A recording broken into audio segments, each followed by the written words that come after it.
오늘 감사의 예물이라고 하는 제목으로 말씀을 전하겠습니다. 성경 66권 중에 감사라는 단어가 단 한 절도 빠짐없이 나오는 구절, 가장 많이 나오는 본문이 있는데 바로 오늘 시편 136편입니다. 1절부터 26절까지 되어 있는데 읽으시면서 보셨겠지만 단 한 절도 빠짐없이 감사하라. 그리고 인자하심이 그리고 선하심이 인자하심이 영원하다. 이 말도 계속해서 반복이 되고 있습니다. 오늘 감사에 초점을 맞춰서 인자하심과 사랑도 이렇게 연결이 되지만 감사에 초점을 맞춰서 말씀을 전하려고 합니다. 26절에 감사에 대해서 이렇게 적어 놓았다면 전체 다가 감사에 대해서 기록했다면 이 136편이야말로 감사에 대해서 많은 가르침을 준다고 할 수 있겠죠. 이 구절을 잘 읽어보면 감사에 대한 정보들이 너무너무 많이 있습니다. 6가지 정도로 제가 정리를 하려고 하는데, 감사는 어디서부터 나오는 것일까? 감사의 대상은 누구일까? 누가 감사할 수 있는가? 감사하는가? 그리고 감사의 내용은 무엇인가? 뭐가 그래도 감사할 게 많아서 한 절도 빠짐없이 감사를 적어 놓았는가? 감사의 내용이 무엇인가? 감사의 종류와 특징은 무엇인가? 그리고 마지막으로 감사의 마무리가 참 중요한데 이 마무리는 어떻게 하는 것일까? 이런 내용들을 좀 살펴보려고 합니다. 첫 번째로 감사는 어디서 나오는 것일까? 감사의 전제는 믿음입니다. 믿음. 지난주에 너희가 믿음 안에 있는가 스스로 시험하고 확정하라. 그 중에 하나가 감사였습니다. 믿음이 있는 사람은 감사하게 되어 있습니다. 하나님께서 나한테 해주신 일이다, 하나님이 하신 일이다 라고 인정이 되면 하나님 감사합니다. 이게 감사가 된다는 거죠. 그러니까 하나님이 하셨다는 믿음이 없으면 감사가 안 되는 거예요. 감사할 수가 없는 거죠. 믿음이 감사를 낳습니다. 감사하는 사람은 믿음이 있다, 이렇게 말할 수 있습니다. 그리고 감사는 누가 할 수 있는가? 믿음 있는 사람이라고 말했지만 하나님의 은혜를 아는 사람들만이 할 수 있는 특권입니다. 하나님의 은혜를 받은 자가 할 수 있다라고 하는 거죠.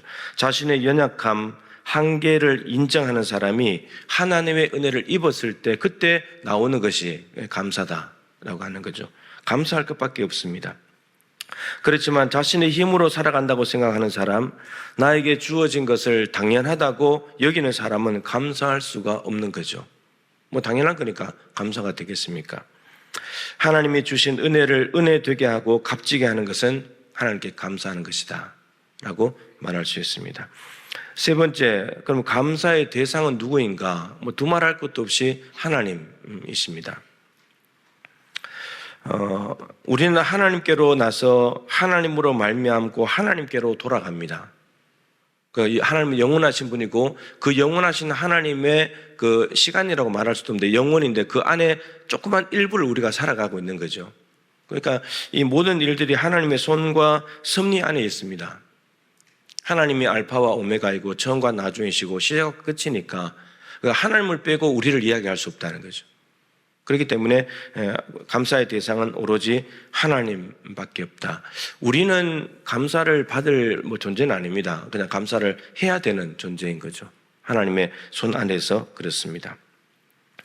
감사의 내용은 무엇일까? 이게 참 중요한데, 감사의 대상이 하나님이라고 했는데 그러면 하나님께 대해서 무엇을 구체적으로 감사해야 되는가? 이게 감사의 내용인 거죠. 한마디로 말하면 하나님의 성품과 사역입니다. 하나님의 존재, 하나님 가지고 계신 성품, 그리고 하나님께서 하신 일, 이것이 감사의 내용이다라는 거죠. 오늘 본문에 나온 하나님의 성품은 이제 앞부분에는 신들 중에, 주들 중에 뛰어나신 분, 다른 분들과 비교가 안 되는, 다른 존재들과 비교가 안 되는 정말 유일하신 하나님, 그리고 하나님의 성품은 오늘 반복되는 말이죠. 하나님은 인자하시고 선하시고 인자하시다. 이게 하나님의 성품입니다. 그리고 사역은 그 하나님의 인자하심과 선하심에서 이루어진 일들입니다. 거기에서 비롯돼서 이루어진 일들, 그게 사역이죠. 사역. 그래서 사역은 오늘 본문에 보면 천지 창조하신 것, 이스라엘 백성들을 애굽에서 구원하신 것, 그리고 광야 40년간을 인도하시고 보호하신 것, 그리고 가나안 땅을 선물로 약속대로 주신 것, 이런 내용들이 다 기록이 돼요. 이게 다 하나님이 하신 일들이다라는 거죠. 이게 다 감사의 내용들입니다. 모두 하나님이 홀로 행하신 일입니다. 그런데 이 표현이 참 중요하죠. 4절에 나오는 표현인데 홀로 큰 기이한 일들을 행하시다. 그러니까 하나님은 천지 만물을 창조하든 애굽에서 이스라엘 백성들 구원하든 광야 40년을 인도하든 가나안 땅을 선물로 주시든지 간에 혼자 능력이 부족해가지고 다른 누군가의 능력이 필요하지 않고 하나님은 완전하신 분이기 때문에 혼자서 일을 다 하셨다는 겁니다. 누군가의 도움을 필요로 하지 않는, 뭔가 부족해서 누군가 좀 채워줘야 되는 그런 분이 아니라 그냥 혼자서 얼마든지 가능하고 충분한 그런 분이다라고 하는 거죠. 물론 사람들이 하나님께서 이 행하신 일들에 모세도 쓰임받고 여호수아도 쓰임받고 쓰임받은 사람들이 있지만 그들은 도구일 뿐입니다. 주체가 아니라는 거죠. 하나님께 동력하고 종으로서 쓰임받은 도구일 뿐인 거죠. 그래서 감사의 대상이 될 수 없고 오직 하나님이 감사의 대상이시고 하나님께만 감사해야 된다라는 거죠. 감사의 종류와 특징은 무엇인가 하면 오늘 감사는요 전적으로 하나님을 향한 절대적인 감사예요. 그러니까 우리의 감사에는 이제 옆에 사람과 비교해가 수평적으로 상대적으로 감사하는 것도 있잖아요.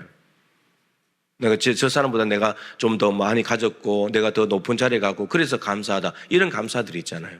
이거는 수평적으로 상대적인 감사예요. 그런데 오늘 시편 136편의 저자는 오직 위를 보면서 하나님께 수직적으로 절대적으로 감사하는 거예요. 상대적인 감사가 아니에요. 이 모든 일들이 다 오직 하나님이 하셨다. 그래서 하나님께만 감사하고 있다. 이것이 매우 중요한 일입니다. 마지막으로 진정한 감사의 마무리는 어떻게 되는가? 이게 참 중요한데 26절인데 하늘의 하나님께 감사하라. 이런 지금 하나님께서 하신 모든 사역들이 이 땅에 이루어진 일들이잖아요.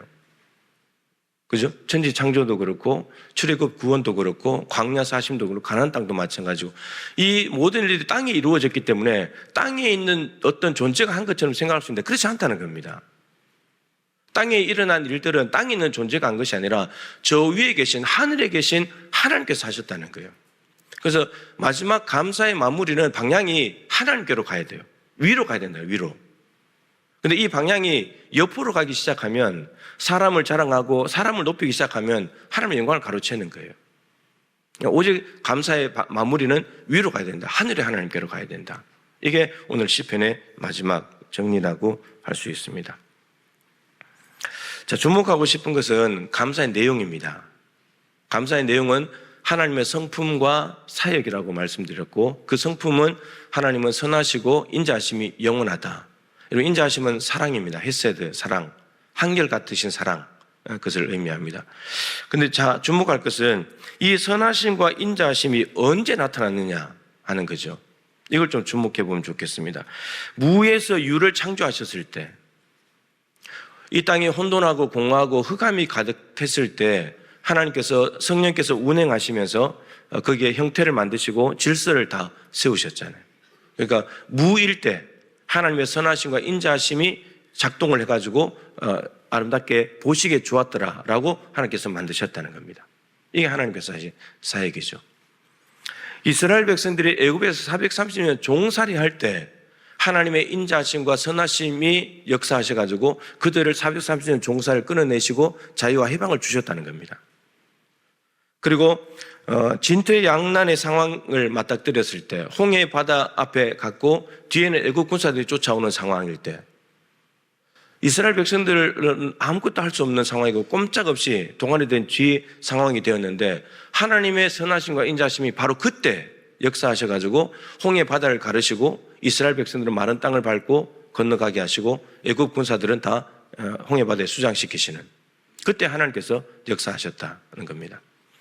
광야 40년 먹을 것도 없고 마실 것도 없고 입을 것도 없는 길도 모르는 그 길을 갈 때 그때 하나님의 선하심과 인자하심이 역사하셔가지고 그들의 길을 인도하시고 앞서가시면서 낮에는 구름기둥으로 밤에는 불기둥으로 밤낮 없이 인도하시면서 만나 40년 동안 내려주시고 하나님께서 다 채워주시면서 인도하셨다는 거죠. 가나안 땅도 이미 가나안 족속들이 살고 있었는데 빈 땅이 아니라 이미 살고 있었는데 그들을 다 진멸하게 하시고 그 땅을 차지하게 하셔가지고 이 땅이 없는 이스라엘 백성들에게 땅을 얻게 하셔서 살아가게 하시는 것. 그 땅 없는 떠돌이 나그네와 같은 인생들에게 하나님의 선하심과 인자하심이 역사하셔가지고 가나안 땅을 하나님께 선물로 주셨다 이것입니다.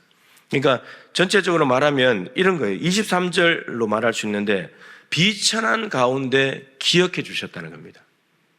하나님의 선하심과 인자하심은 언제 역사하셨는가? 우리가 비천한 상황 가운데 있을 때, 아무것도 할 수 없는 상황일 때, 앞뒤가 꽉 막혔을 때, 종살이 하고 있을 때, 그럴 때 하나님께서 인자하심과 선하심으로 역사하셨다는 거죠. 그걸 우리를 기억해 주셨다는 겁니다.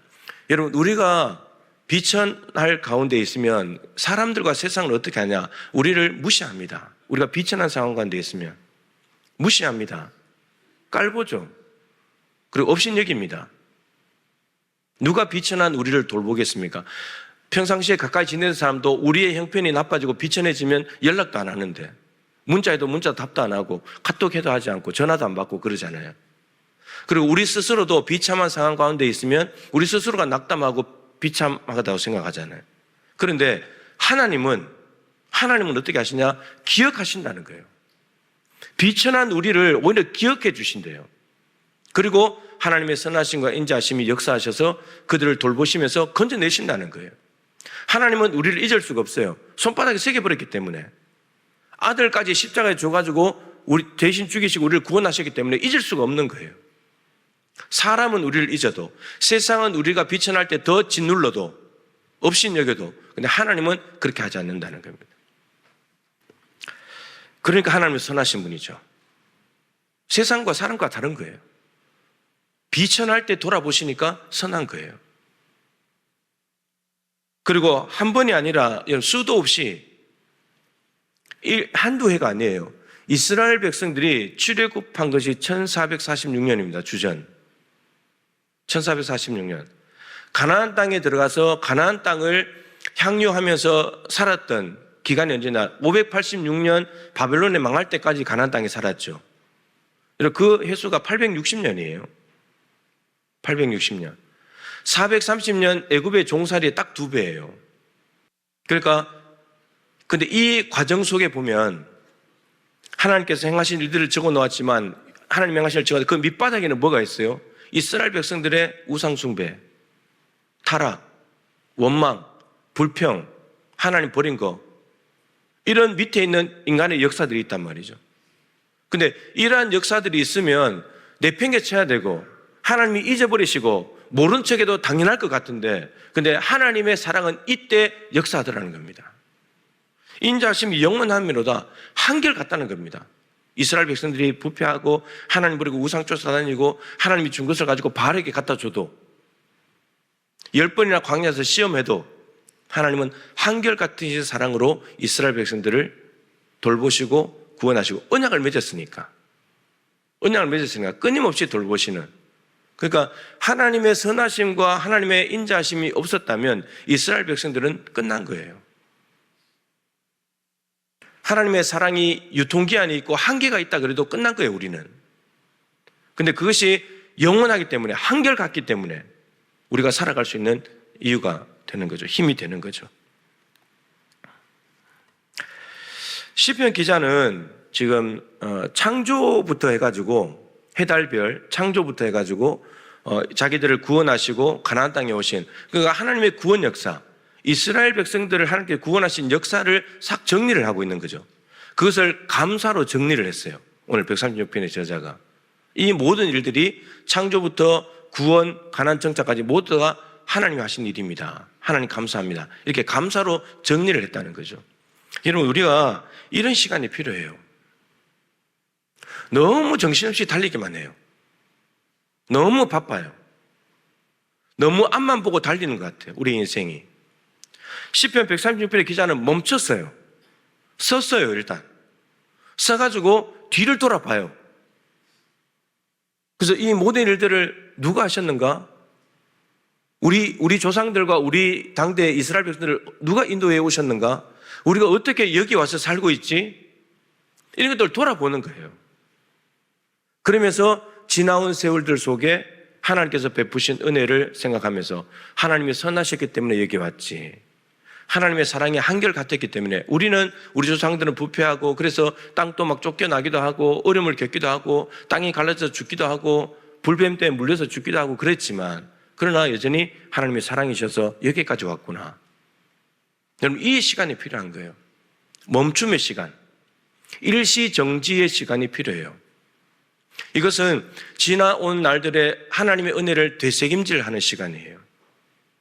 너무너무 중요하죠. 여러분, 되새김질을 해야 은혜를, 지금까지 받아온 은혜를 다 기억하고 이 은혜를 기억하게 되면 믿음이 생겨요. 하나님이 하셨구나. 그 믿음을 가지게 되면 믿음에서 감사가 나온다고 했잖아요. 이제 다시 일어나서 달려갈 삶 가운데 감사가 풍성하게 되는 거예요. 골로새서 2장 7절에 보면 유일하게 나오는 표현인데, 믿음에 굳건하게 서서 감사함을 넘치게 하라.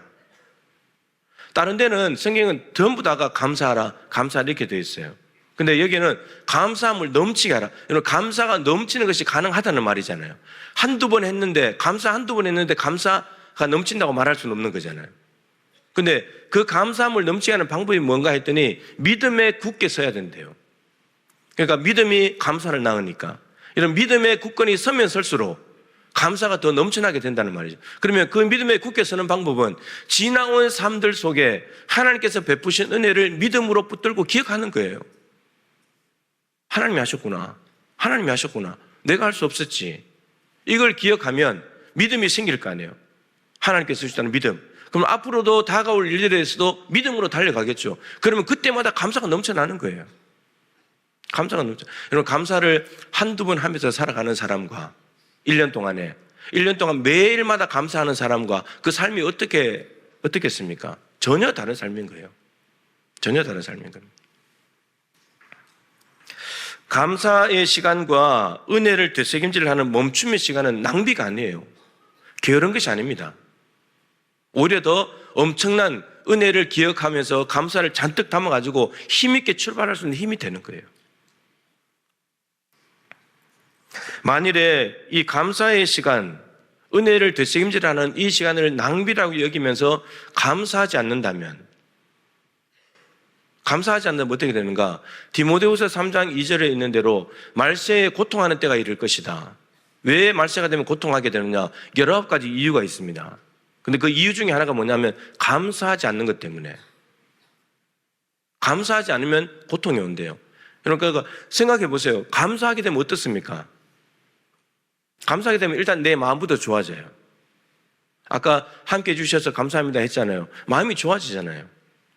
그죠? 그리고 함께 감사를 나누는 그 분위기가 좋아져요. 상대방도 좋아지고. 근데 불평불만을 늘어놓기 시작해 보세요. 여러분, 감사하지 않는다는 말은 감사할 것이 없어서 감사하지 않는 것이 아니고 감사할 것이 많은데 감사 안 한다는 말이에요.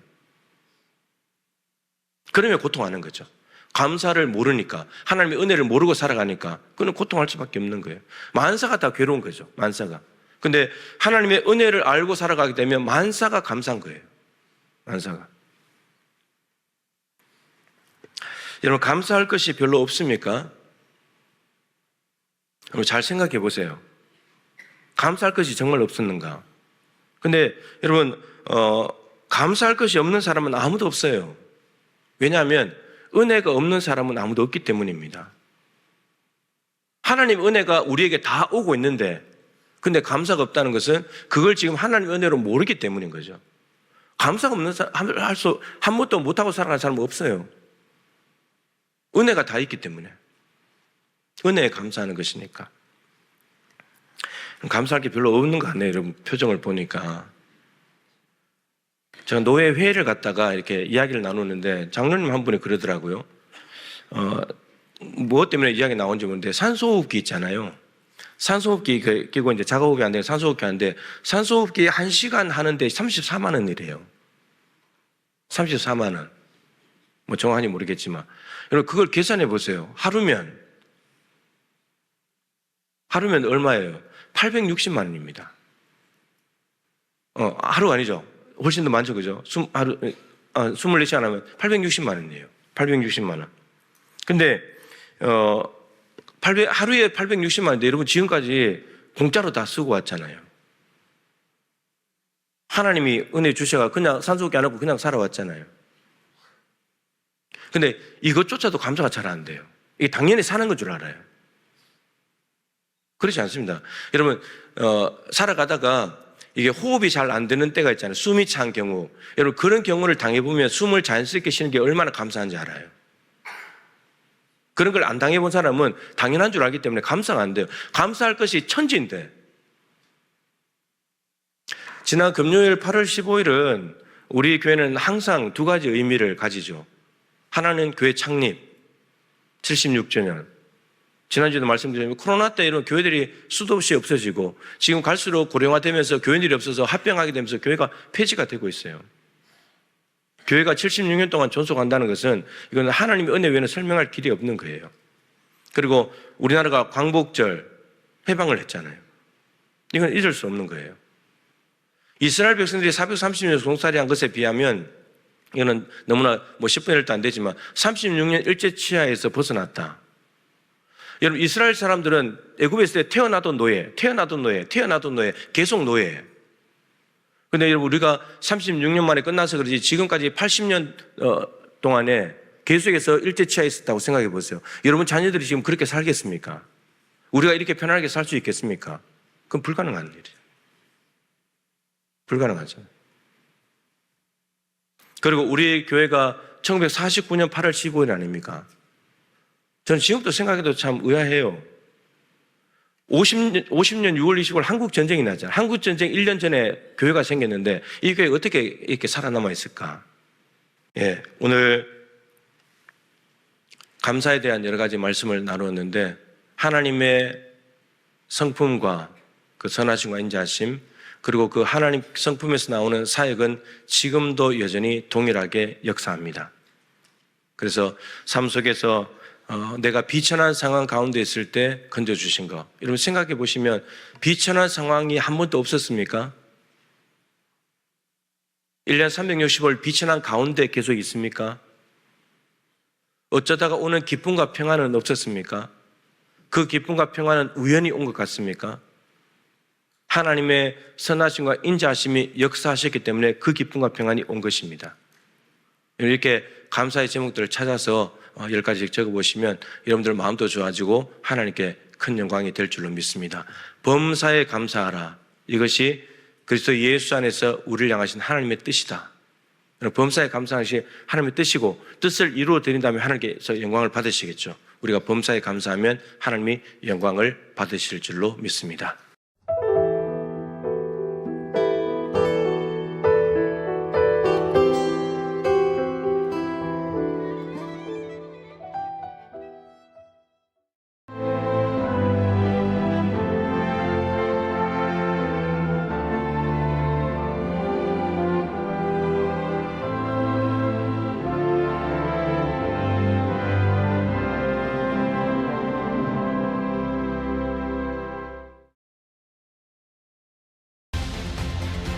대한민국에는 아주 오래된 길이 있습니다.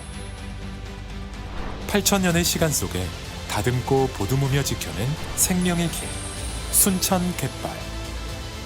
천년의 가치를 담아 오롯이 간직해온 치유의 길, 순천 서남사. 그 길 위에서 펼쳐지는 수많은 삶의 이야기들. 세계 속에서 빛나는 그 귀한 가치를 더 나은 내일로 이어가는 시간. 2025 순천 세계유산 축전.